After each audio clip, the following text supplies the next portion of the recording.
So previously you had two cameras that allowed you to take kind of a normal shot and then zoom in on something without having to do that pinch to zoom thing, which removes some quality when you did that. This version allows that same zoom in that gives you that increased quality, but it also allows you to zoom out, which is going to be really important for those kind of artistic, panoramic shots. Let's say you're taking a shot of someone on a lake, and you can kind of capture that whole area instead of just the stuff that's just in front of you. So let's talk about the thing that, of all of these things that stand out to me, the one that really stands out, gentlemen, I'll start with Russell and then I'll turn to you, Walter, is the idea of 4 hours longer battery life. That is a selling point to me. Russell? Without a doubt. This is 4 hours longer battery life on the first model, and then 5 hours longer if you go with the slightly larger model, which is only going to be a $100 difference for that larger screen and that bigger battery. Both of those things are really significant, and it's one thing that nobody thinks that their phone's battery lasts long enough. So to be able to take a phone that was already rated to be one of the best in the industry when it came to battery life on a daily basis and add 4 or 5 hours to it is going to be a very big deal. Yeah, I have both phones. I have a. You want to know about me? Let's talk about me, shall we? Okay. Let's talk about an Android. I have an Android and I have an iPhone. And my iPhone's battery, I think I have an 8 or something, I can't even remember, is better. It's better. And this is going to make it even better. It's always getting better. And by the way, Tyler, first of all, I forgot to mention this in the last segment. Thank you for having Rich and I on today and our fellow partner, Brandon Ross, for the first day of LightShed Partners. We congratulate you. Did you time it to the Apple event?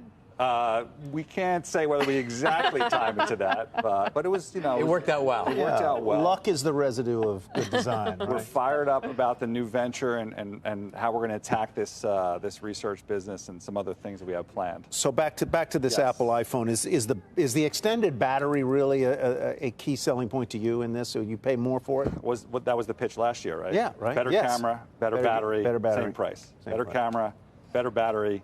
Same price. So the more interesting thing really is that $700 11, which is the 10R, which is a price cut.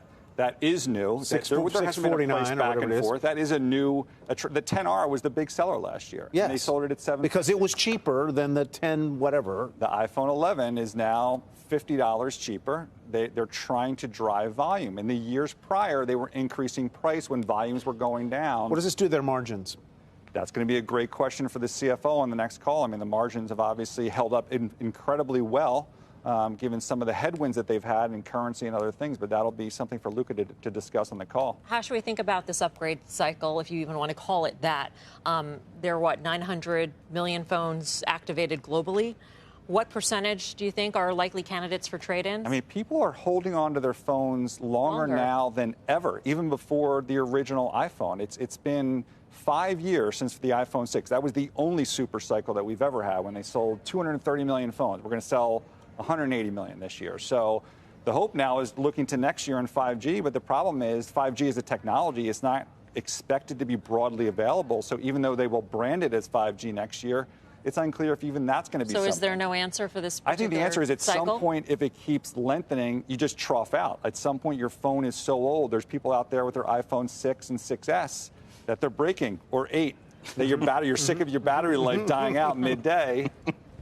Time to get a new phone, and you've got a price discount because you have the iPhone 11 and it's $700. And now if I go and buy one of these new phones, I'm going to get the TV service. Exactly. There you go. For free. That's the big part of this is going to be you buy an Apple device and it comes with this new service. He just made it sound like not that many people are going to do that. Well, how many people do you think buy some Apple device over the course of the next year? I mean, 200 million plus? Look, the other driver is going to be competition, too. You have cable companies that are getting more aggressive. There are 5G networks that are more broadly launched overseas. You need competition to drive some of the upgrade cycle as well. Could we be at a point now, though, where the phone is so good, the Pro Max phone is so good that it cannibalizes with the laptop?